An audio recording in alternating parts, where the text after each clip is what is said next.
Alright, so what's up guys? So we are here again on another video lesson about biological concepts. So in this video lesson that we were going to discuss today, we will talk about ecosystem. So under this particular discussion, we will talk about what is biodiversity and what is population growth and carrying capacity. Alright, so let's get this over with. Okay, so the first thing that we were going to discuss here is the biodiversity and stability. So in this particular discussion, we will take a look about the levels of diversity. So what are the different levels as organized in terms of diversity. Next one is what are the four principles that governs a particular ecosystem. And finally, we will talk about, or we will try to find out what are the things that is needed to make an ecosystem stable. Alright, so let's get this over with. Alright, so in this particular concept, so which is called the levels of biodiversity. So if you happen to heard the organization of life, in which the organism is arranged to cell, tissues, organs, organ systems, so on and so forth. Now, in biodiversity, there is also something like that. So, we can also call this one as organization of biodiversity. So, meaning to say, this is organized from specific to more general one. Alright, so let's start first with the more specific, which is which is called the genetic diversity. This is the specific or the smallest level of biodiversity. When we talk about genetic diversity, this is the variation of genes within the species. So what does it mean? It means that in a particular population, if the genes are varied, or if there are more variation of genes in a particular population, then we can say that the genetic diversity of that particular ecosystem, alright, is somehow greater. Okay, so meaning to say, the more genes, so we have more variation of genes. So more variation of genes means greater genetic diversity. Okay, so means greater genetic diversity. For example, humans, we have different skin color. So since we have different skin color, we are varied. All right, we have greater we have genetic diversity, greater genetic diversity in terms of genes. All right, so another one, in some animals like the panda, or like the bear, for example. All right, so in a population of particular bear, if that bear population has variation of genes on its a lot of variation of genes in that particular population, therefore we can say that the diversity of their genes are greater. Why? It's because of one thing. Okay, so why is that we require a particular ecosystem to be genetically diverse? One is, if there is a change that happened to that particular ecosystem, what will happen is there will be no such survivor on that particular population. Alright, so the more varied the genes on that particular population, the more chances the organism will likely to survive if there is any change that happened on that particular ecosystem. Alright, so that is genetic diversity. The second one is species diversity. So when we talk about the species diversity, so this is the organism level. Alright, so in this particular diversity, so the more organisms, the greater number of species that lives on that particular area, species of different types of organism, the greater the species diversity on that particular area. So meaning to say, if that particular ecosystem has a lot of organisms, has a lot of organisms that performs their roles in different way, in different way, so meaning to say that the ecosystem is diverse. Now, a less diverse or a less species diverse or ecosystem a less species diverse ecosystem will mean that the ecosystem is not balanced. All right, so meaning to say, the greater the species diversity, the balance the ecosystem is all about. Okay, then the final one is the ecosystem diversity. So this is the general level, or the larger level of biodiversity. So when we talk about ecosystem diversity, this is the different biomes that is present on Earth. The more biomes that the particular ecosystem, or the more ecosystem that the particular planet can give to every type and kind of organism, the more diverse the biodiversity is all about, or the more diverse the ecosystem. For example, we have desert biome, we have tundra biome, we have tropical rainforest biome, we have we have marine biome, we have freshwater biome. So on all those biome, there are a lot of organisms that lives on that biome, and they are adapted to that particular biome. So meaning to say that in an ecosystem to become more diverse, the ecosystem should have a different number of biomes that can offer different levels of adaptation to these different species that can thrive on this different biome. Alright, so meaning to say that the greater the number of biomes that the planet can offer, then the greater the ecosystem diversity level that you have right here. Okay, so these are the 3 levels of biodiversity. Alright, next one. Okay, what are the 4 principles of an ecosystem? So the first one is balance of nature. All right, so let's have a problem. Now, suppose there is a pond, frog pond that we have, and that pond can only accommodate 5 frogs, right? So can only accommodate 5 frogs. Now you put additional 4 frogs on that pond. Alright, so you can write this down in the comment section below. Can you say that the pond is balanced or not? Okay, so you can write your answer down in the comment section below.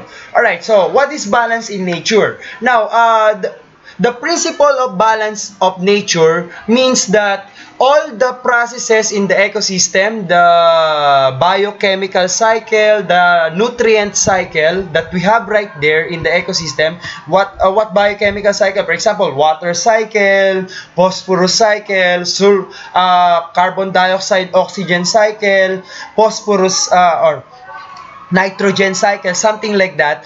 Those are the cycles that is said to be that makes the ecosystem balance. Okay, so if there is a disruption on those cycles, we can say that the ecosystem is somehow imbalanced.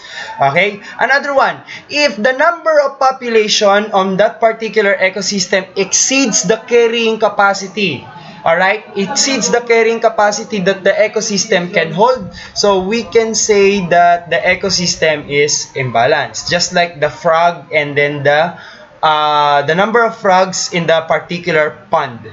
Alright, so meaning to say, if you exceed beyond 5, then the ecosystem now will become imbalanced. Alright, the second one is diversity and stability.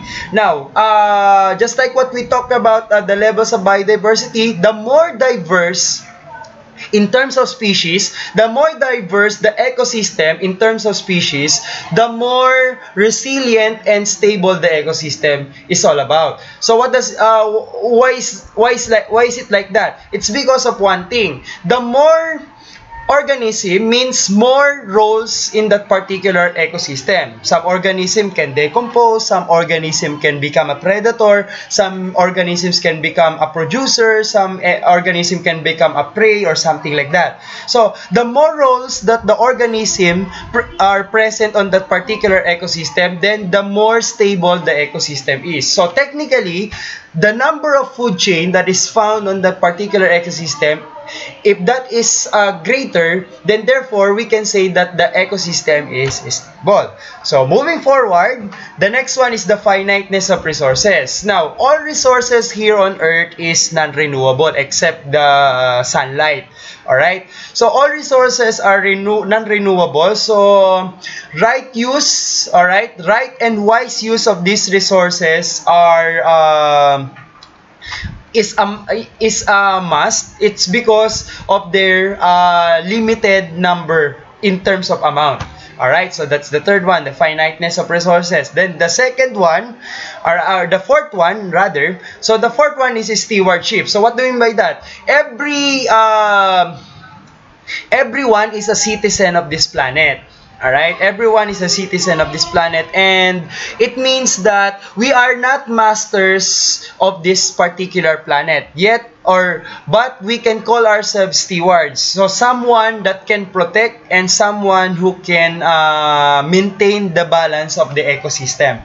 Okay, example, humans. So humans are not masters on this ecosystem. Instead, we are just stewards. That our role is to protect this ecosystem and to make it balance as much as possible, so that we will be able to sustain ourselves with resources that comes from it. Alright, so these are the four core principles of the ecosystem.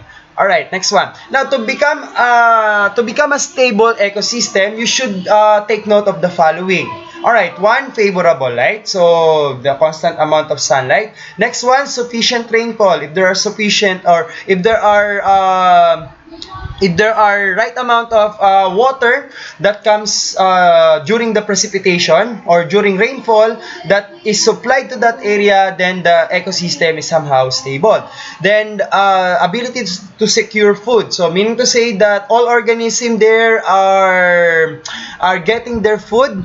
Alright, are getting their food the way it should be. Next one, temperature. So as long that the organisms there are as long as the organism there are happy on that level of temperature that is given by that particular ecosystem, then we can say that the ecosystem is stable. Next one, the ability to migrate to new territories. So if an organism go from one place to another without any problems at all, we can say that the ecosystem is stable. Ability to defend itself from predator. Now, if the organism can be able to somehow does its own way, for example, mimic, camouflage, run faster. So, if those organisms can do those things in order to defend itself from predators, so somehow we can say that the ecosystem is stable. The other one is ability to reproduce healthy offspring. Now we can say that if an organism has the ability to reproduce, all right, due to the number of resources on that particular area, then therefore that ecosystem is unstable. Once an organism cannot have the ability to reproduce or become stressed in terms of reproduction, then therefore there's a problem in your ecosystem.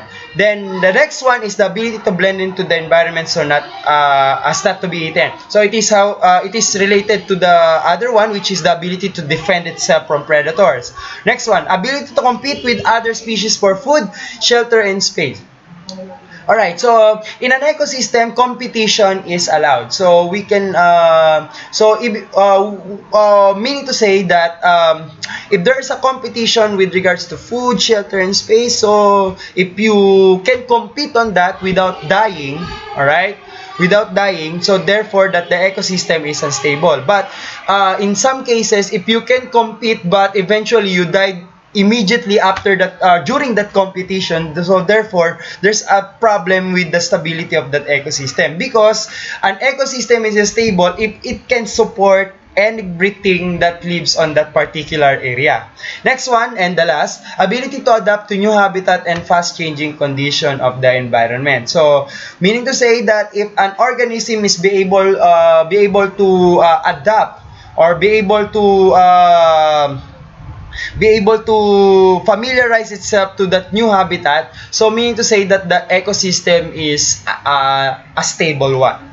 Alright, so these are the things that you need to take note of being a stable ecosystem. And on this part, finally, on this part, so the type of ecosystem stability, there are two types of stability of ecosystem. One is resistance and second is resilience. So let's start first with resistance. So resistance means a measurement of how an ecosystem resists to change. Alright, so it means that an ecosystem is somehow resistant. Alright, an ecosystem is somehow resistant if an ecosystem try to resist any changes beyond normal level.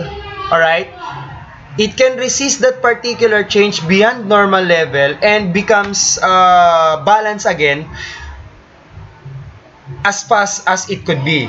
Alright, so that's what they call that's what we mean by resistance. So it means that a measure, or it means that an ecosystem, if an ecosystem resists that particular changes in that particular changes that happens in that particular ecosystem, so what happens is that ecosystem is said to be resistant to that particular change. So let me give you one example. All right, for example, eutrophication. This is the process in which an organic substance tends to increase the number of algae or algal bloom in the water body. For example, this is prevalent on rivers and marine environment. All right, so if an ecosystem is resistant, then therefore a normal or changes in the normal quantity of these nutrients found in the water can make an ecosystem, or the ecosystem will try to balance it, and will try its best to balance it so that it will become balanced. Alright, so it will maintain its balance. So meaning to say that if there is any change in the quantities of these nutrients, so the ecosystem will balance it so that it will not, or the eutrophication will not happen. But if an ecosystem is somehow not resistant anymore, any changes beyond normal with this particular quantities of nutrients found in the water, and the ecosystem cannot change it anymore. Alright, cannot change it anymore, cannot resist that particular change of that quantities anymore, then therefore that ecosystem is somehow not resistant anymore. Alright, so if the ecosystem is not resistant, then it can lead to its destruction somehow. Okay. Just excuse me on that. Next one is next one is resilience. Now, an ecosystem is resilient if it recovers quickly from any kind of disturbance or damage. Alright? So, for example, there's a forest fire. Alright, there's a forest fire. It destroys all the living things, all the animals, plants in that particular area. If that particular forest can recover quickly after that particular instance, then therefore we can call it resilient ecosystem. Now, if that ecosystem cannot recover anymore, or it recovers but very slow, but very slow, it means that the ecosystem is somehow resilient, but it's not anymore resilient somehow. Okay, so that is what we meant by resilience in the ecosystem stability. Okay, so a resilient ecosystem is a sign of a stable ecosystem. Okay, so these are the two types of ecosystem stability: resistance and resilience. All right, so on the second part of our topic in this video lesson, so we have it right here, the population growth, carrying capacity. All right, so when you were in the ninth grade, you talked about what is population. Alright, so you talked about already what is population and what are the different things that you need to take note of with regards to population. Alright, for example, the distribution, the definition of population, and so on and so forth. Now, in this particular discussion, we will talk about the carrying capacity and how it affects population growth and these limiting factors that we have. Next one, the overpopulation. Alright, and finally we have the factors that affects population. So what are the things that that affects the size of the population? Okay, so without further ado, let's start.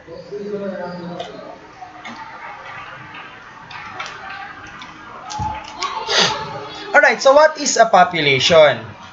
Okay, so I will show you a picture, and I will show you a picture, set of picture here, and I want you to, I want on your own words, based on the things that you see here on this picture, you define what is population. All right, what do you mean by population? All right, so the first one is a group of, I think, sardines. All right, so these are group of sardines that is on this ocean. Yeah. Alright, so the next picture is, alright, so group of palm trees sitting on an island, yeah, on an isolated island. Alright, so group of palm trees. Alright, next one. Alright, so group of monarch butterflies that is present on a particular branch of tree. Alright, and finally we have a alright, so we have a group of tulips, yeah, that is planted in this particular region in Netherlands. Okay, and finally we have, alright, a snake. Alright, so can we consider, or can you define what is population based on this picture that we have right here? Okay, so if you can write it down in the comment section below. Okay, so now based on those pictures, what is population? Alright, so what is population first? Population is a group of same species that lives on a particular or in a same area.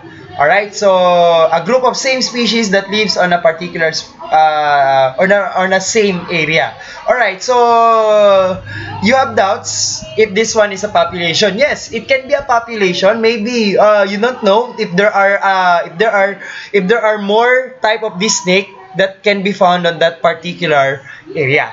Okay, so that is still a population. All right, even though you can see here just a one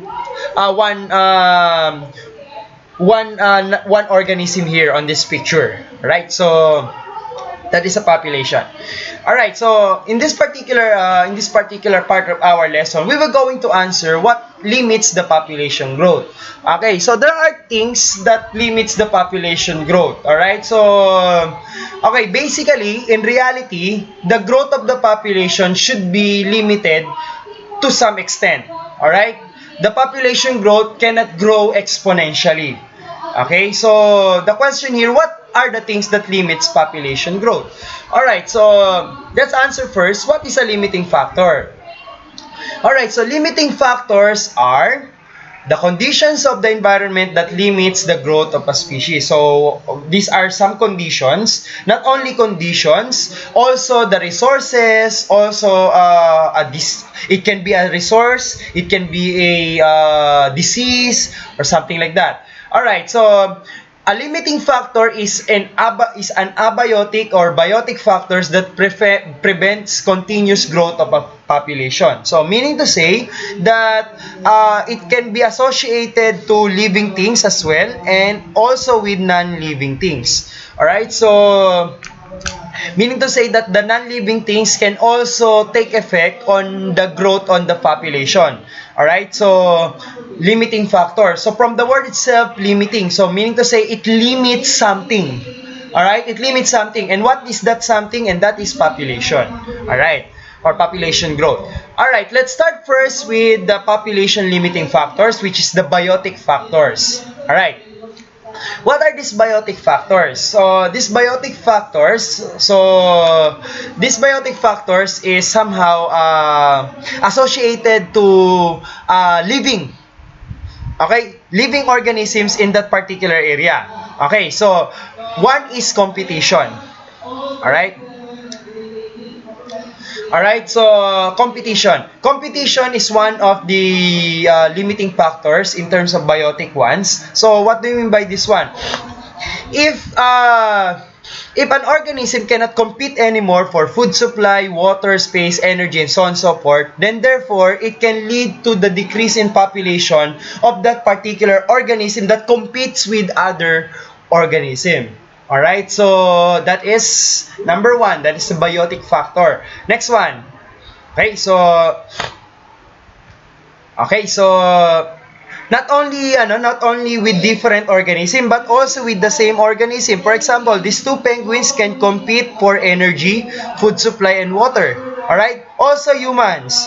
Alright, so humans can compete for space and other stuffs around them, alright, in order to survive. Alright, so if one organism cannot compete, or if one organism failed to compete with the other, or failed to do its part during the competition, then therefore it will not be able to survive.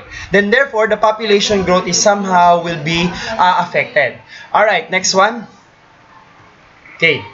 Next is the patterns of dispersion. Alright, so in this particular diagram, we can see that a specific patterns of dispersion of this organism gives us or tells us how they compete each other, or how the organisms compete each other for that particular area, on that particular area. What are they competing for? Why they are clumped like this, why they are distributed like this, and why is this one different from the first one. Alright, so there are different dispersion pattern. We have the clump, followed by the uniform, which is the letter B. Alright, and number 3 is random. Now, how can you say, now, which of this dispersion pattern, alright, so which of this dispersion pattern that we have right here, do you think that the competition is on the highest level? Alright, so you can write it down in the comment section below. Which of this dispersion pattern that we have right here, can you say that the level of competition is highest in terms of resources? Okay, so write it down in the comment section below. Okay, so the next one is health. Okay, so health, one of the biotic factors is also health. Okay, so meaning to say that if the population density increases, then the spread of a particular disease also increases. Okay, so meaning to say, if there's a particular disease and the population on that particular organism is greater on that particular area, then therefore this particular limiting factor, which is the disease, can also be part of these biotic factors that limits the population growth.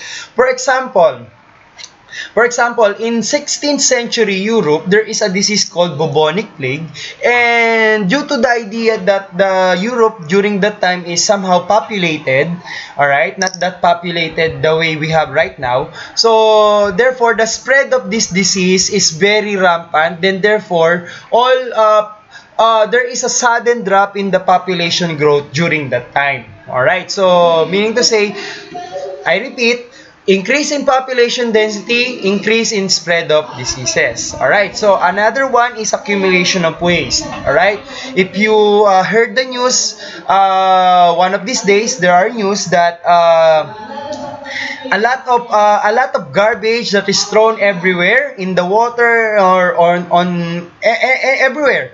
Alright, so there's a lot of garbage that is accumulated in every cities, in every barangays or something like that. So, meaning to say that an increase in population, also there's an increase in a waste material that is thrown every day. Alright, so that is one of the biotic factor. Okay, another one is predation. Okay, so Okay, so predation also decreases the number of prey in that particular population. So is this helpful? Yes, that is helpful. It's because of one thing. Now, if the prey or if the population of the prey is somehow increased, alright, and there's no predator on that particular organism, then therefore, what will happen is there will be an imbalance. Alright, there's an imbalance in that part in the ecosystem, in the part of the ecosystem. Okay, why? It's because of one thing. For example, if grasshopper, if grasshopper and spider, alright, so the spider is the predator. If the predator is eradicated on that particular ecosystem, then the grasshopper's population will increase. So what will happen is the grasshopper will eat all the available resources on that particular area. There will be no resources left. It's because of one thing. Because there are a lot of grasshoppers present on that area. No one eats them. So there is an exponential growth in population or in the population of that particular organism. Now, vice versa, if the population of the prey is very small and the number of predator is very high, there is what they call competition that will happen. Then suddenly the predator will likely to be eradicated due to the idea that there will be no food present on that particular environment. So one of the biotic factors is the predation. All right, so predators are very important in an ecosystem. All right, although they are fearsome, but they are important in an ecosystem because it maintains the population growth in that particular area of wanting the prey. Alright, so next one. Okay, so the boom and bust cycle. Okay, so next one. Another one is okay, so this is an experiment that we have right here. So another factor what we under the biotic factor is physiological factor. Okay, so the organism itself, all right, the organism itself is can be a factor on the population growth. All right, why? It's because of one thing. Okay, it's because of one thing. If the organism is somehow stressed on that particular environment, okay, if the organism is somehow stressed on that particular environment, there is a chances that it will affect its ability to reproduce. So, meaning to say that there's a factor inside an organism that affects that particular ability to reproduce by that particular organism. Okay, so it can be a space, it can be a number of population in that particular given of space, so on and so forth. Like the one that we have here in the white-footed mouse. Now, as you can see, the experimenter or the researcher add more food and water. There is no change in the number of reproduction. Alright, of the individual of this white-footed mouse. Alright, so meaning to say that the mouse exhibits a stress syndrome that changes its hormones, all right? That changes its hormones, that delays its sexual maturity, shrinking of reproductive organs, and so on and so forth. In humans, there is something like that as well. All right. So if we are stressed, our ability to reproduce is somehow hindered. Okay, so that's one example that we have here in human. Okay, next one. The second one are abiotic factors. So the abiotic factors are these are factors that limits the population growth. Instead of the cause, or instead that the factor here are living, these are non-living factors. So, meaning to say not all the time that the living things also contributes to the population or limits the population growth. Like the one that we have right here. Alright, so the aphids. Alright, so the aphids and mosquitoes die out during winter, and they reproduce. Alright, they reproduce greater during summer. So it means that the climate and weather, which is a non-living factor, can also attribute to how the organism reproduce. Alright, so that's the abiotic factor. Letter A, climate and weather. Next one is, this one is by chance somehow. Alright, so we can call it by chance. So not all the time there is flood, not all the time there is fire, not all the time there is an asteroid impact, not all the time there is a volcanic eruption or even earthquakes. Alright, so these abiotic factors somehow happen by chance. Alright, so these are fire, flood, etc. Alright, including earthquakes. So meaning to say that the population growth is somehow attributed to these natural disasters that we have, and somehow it can change how the population grow. Okay, so if an earthquake is very high, or if we have a high magnitude earthquake and it triggers tsunamis, so it means that there is a greater chance that the population on that particular area will become eradicated without them knowing. Okay, so again, this is one of the abiotic factor: fire, flood, and etc.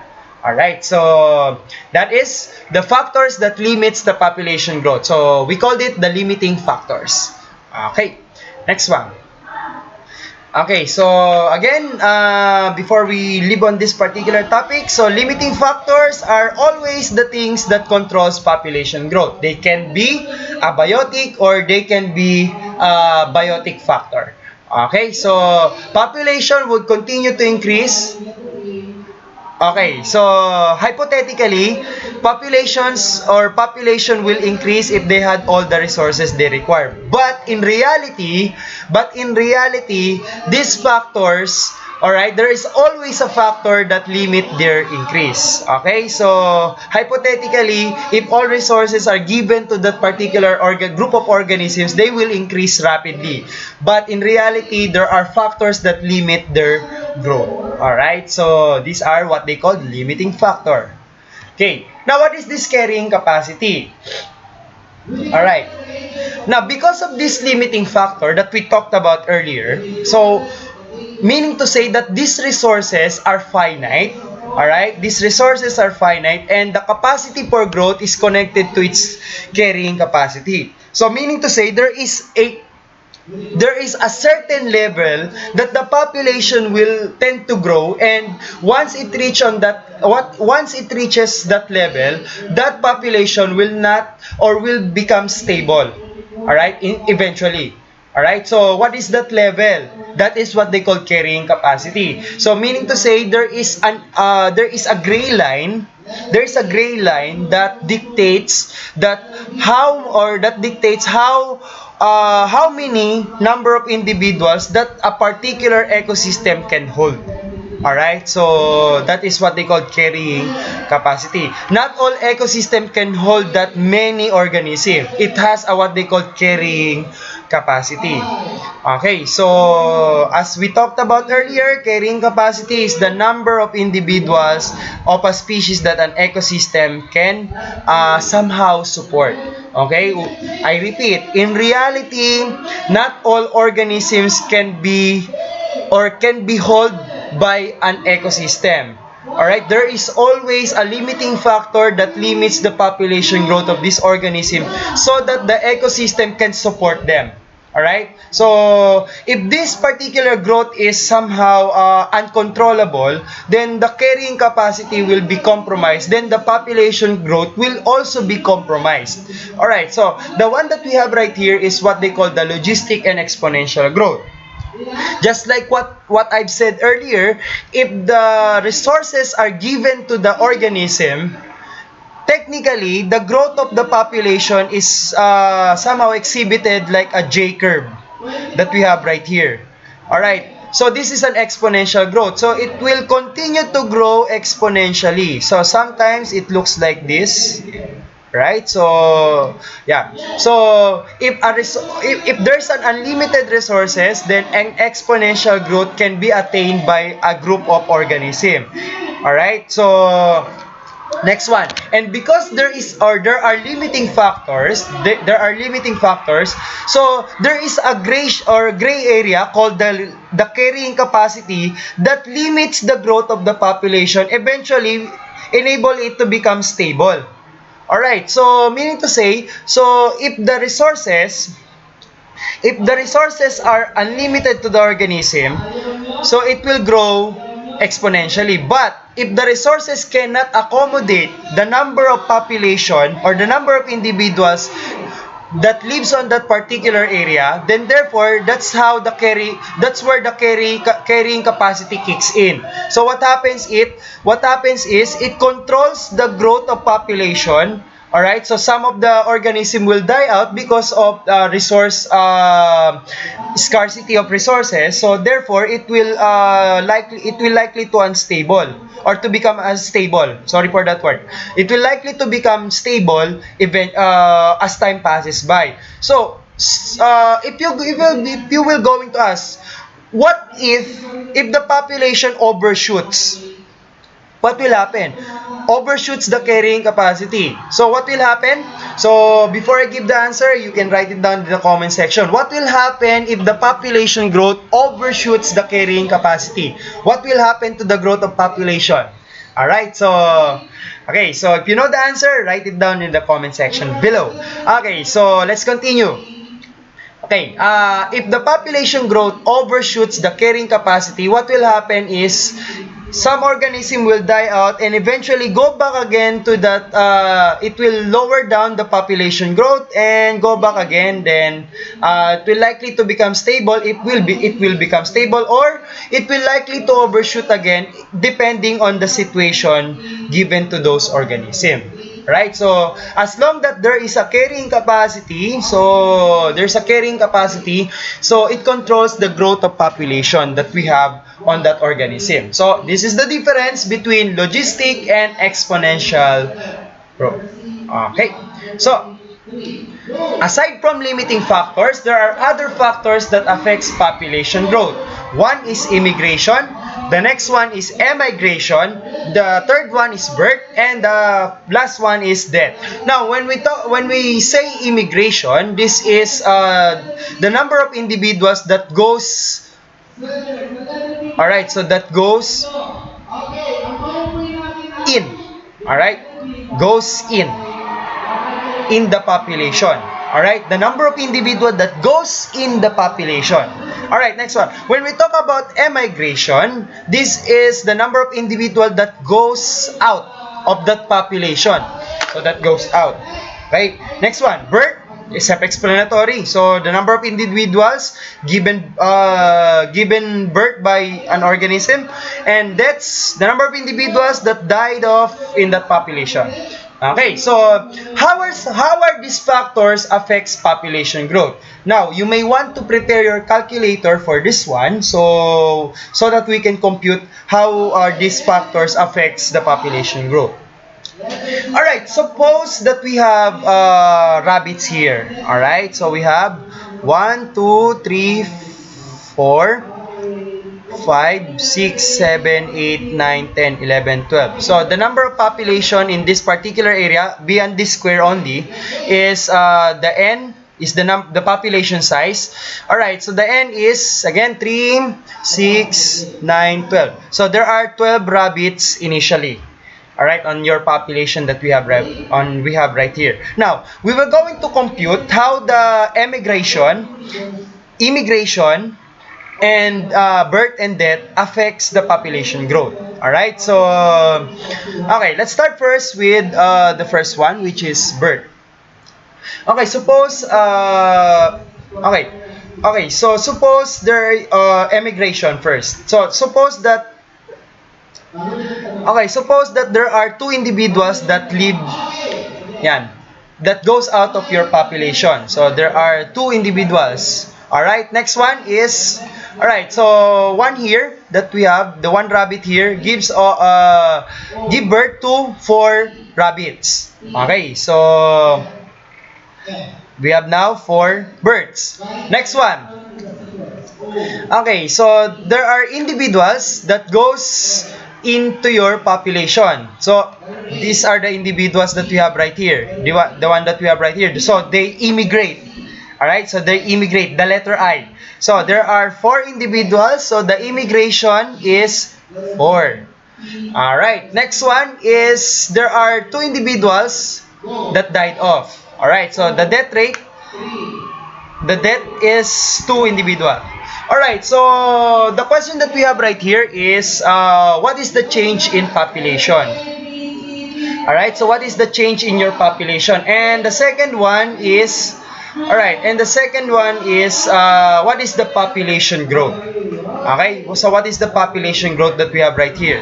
Okay, so what is the percentage of population growth? Alright, so these are the things that we will going to answer here. Okay, so the formula that we have right here is change in population is equal to birth minus death. Alright, birth minus death plus immigration minus emigration, and that's how you get the that's how you get the change in the number of population that you have right here. So let's compute. Alright, so let's compute. We have birth, which is 4 minus 2 that we have right here. Alright, so plus the immigration is 4 minus 2. Alright, so we have 2 plus 2, so we have 4. Alright, so the change in population that we have right here is 4. Okay, so what is the population growth? Okay, so what is the percentage of growth that we have that we attained, or that is attained by the rabbit population that we have right here? Alright, so the percentage or the population growth can be computed using change in population divided by the number of population, the one that we have right here initially, the initial number of population. So that's how you get the population growth. Alright, so 4 over 12, so meaning to say that the population growth is 0.3. Alright, so the population growth is 0.33. So meaning to say that the population growth is somehow 33 or okay, so so if you multiply it by 100, so the population growth is 33%. Alright, on this particular rabbit. So please take note of this formula that we have right here. So if you want to compute the population size using the emigration, immigration, birth, and death, use this particular formula. Now, if you were going to ask, if there's a possibility, is there a possibility that the population growth is negative? Alright, so yes, there is a negative population growth. But what does it mean?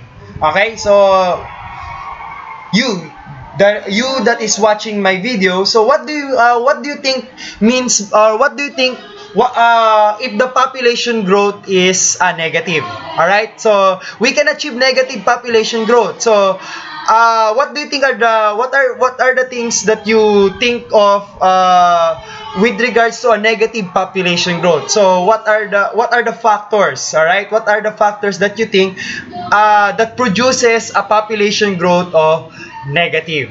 Alright, so you put it down in the comment section below. Alright, so that's how you compute the population size of a particular group of organism in an area.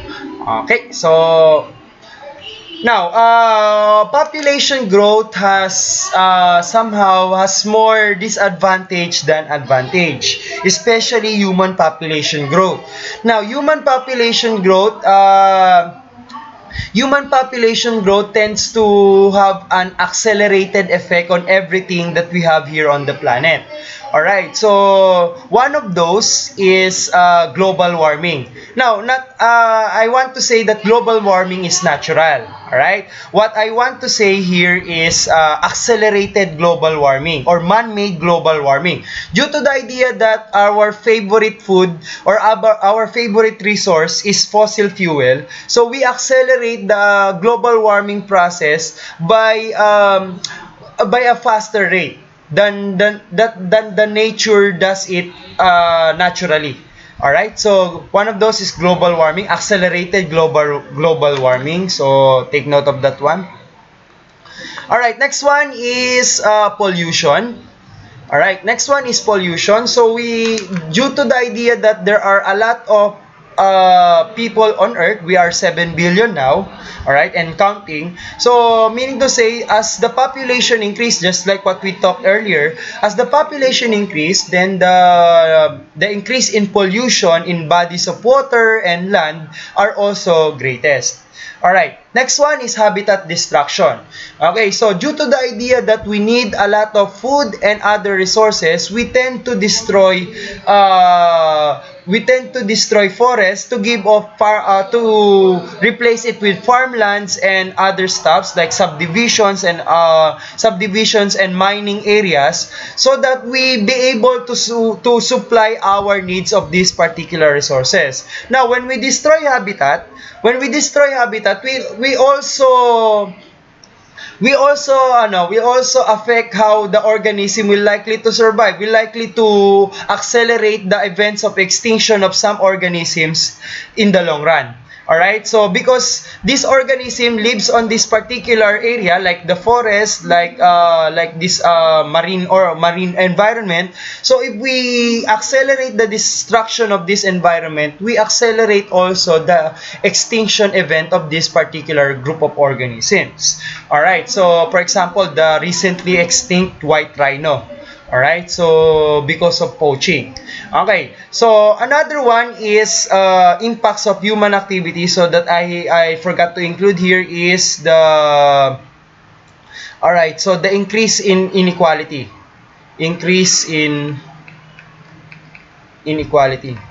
Now, due to the idea that we are growing in a faster rate, alright, we are growing somehow in a faster rate, there is an increase in inequality of differences between poor and rich people. Alright, so the more we do, or the more we grow, the more chances that this inequality will take effect eventually in the long run. Okay, so these are the impacts of human activities in the biodiversity loss. Not only humans, but also other organisms take effect on in this biodiversity loss. For example, invasive species. Now, if the invasive species, these are species that are not naturally found on that particular area. Now, if we increase the number of population of these invasive species, then eventually it will take over the particular environment. Then therefore, there will be an imbalance in an ecosystem on that particular environment. Why? It's because you eradicate the natural ones that lives there, and eventually these invasive species will not be good enough to those organisms that lives naturally there. Okay, so these are the impacts of activities on biodiversity loss. Now, before I give my final thoughts on this one, so today we have learned the levels of biodiversity, what it takes to become what it takes to attain a stable biodiversity that we have, and what are this population growth, what are the factors that limits population growth. There's this logistic and exponential growth. Next one, there are what they call biotic and abiotic factors that limits the population growth. And also, don't forget how immigration, emigration, and birth and death affects the population size. All right, so with that, a wise man said, all right, when all the forests are destroyed, when all the rivers are polluted, that's the time that you will realize that you cannot eat money. All right, so okay, so be responsible, guys, and that ends up our topic today, and I hope you did learn something from this one. Okay, so shout out to my students here in Muntinlupa Science High School. Thank you for watching my videos that we have right here. Okay, so that's it, and we'll see each other to the next video. Bye, guys.